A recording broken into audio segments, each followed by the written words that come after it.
Every time they feel a twinge, they feel they have a, quote, illness. This brings us to the next type of flags, what we call yellow flags. These 4 flags predict an increased risk that somebody's acute low back pain will become chronic. Number 1 is the belief that back pain is harmful or potentially severely disabling. Secondly is fear and avoidance of activity or movement because of back pain. Disease. It's more part of the normal experience since we've walked on 2 legs. Spinal structures such as bones, ligaments, discs, joints, and nerves interact in marvelous ways to support us to do the million things we do with our backs.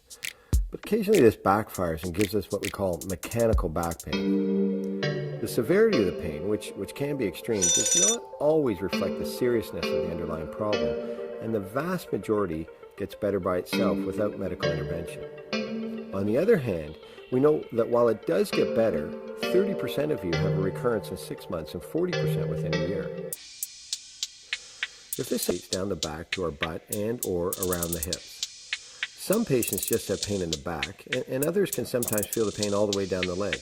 But it's the back pain that is dominant. Most of these patients get relief or aggravation of pain with particular movements or positions. For example, when they arch backwards or bend forwards.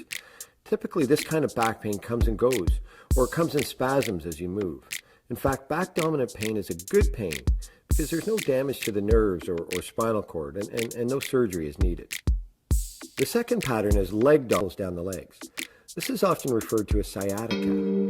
When this nerve is compressed or irritated, we get pain down the leg, anywhere from below the buttock to the foot. There may be pain in the back as well, but this time the leg pain is dominant. It's a constant. Now, pain predominantly in the back, especially if it is intermittent or short-lasting, is almost always benign. But it's good to quickly review what we call red flags, signs that you may need more investigation. The first red flag is a sudden change in your normal bowel or bladder control, or numbness around the groin and rectal area, which makes us think something might be pressing on the spinal nerves there. The second red flag wonders whether infection is the source of your back pain. So for example, if you have a sustained fever, if you're an IV drug user, if you have a weakened immune system or at high risk for urinary or other infections. The third red flag is about your risk for fracture in your back. So if your pain started with a big fall or a car accident, or perhaps your bones are brittle because of osteoporosis.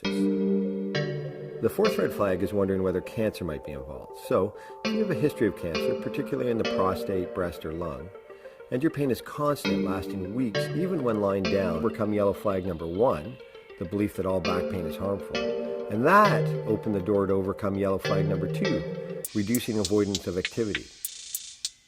It was mind over matter.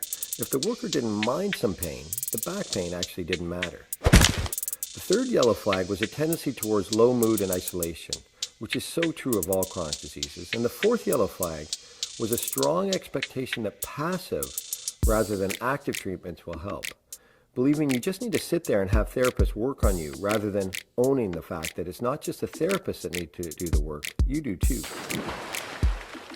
So now you know what to watch for. Let's end with what works for back pain. Let's start with movement. Until the late 1990s, advice to rest was a common treatment approach for low back pain.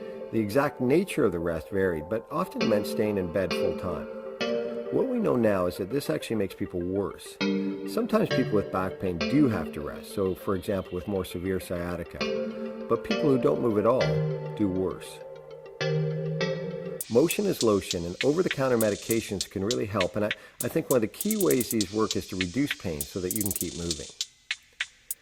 Other things that have demonstrated effectiveness for pain relief include spinal manipulation, typically by a chiropractor or an osteopath, massage, and even acupuncture. These therapies combined with exercise can be considered active therapies and are often done by your local physiotherapist.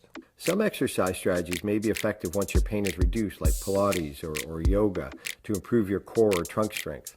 But the benefits are hard to prove in research trials. Treatments like spinal manipulation or acupuncture should not be done indefinitely.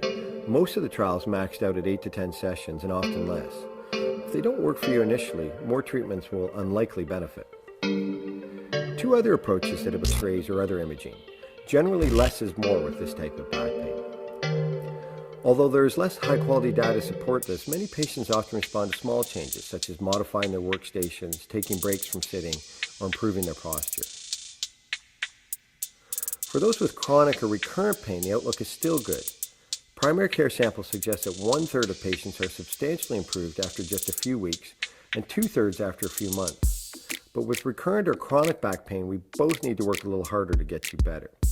As I mentioned earlier, seeing this vulnerability and developing a resilience plan for your back that might include yoga or Pilates or specific exercises that fit with your back pain pattern.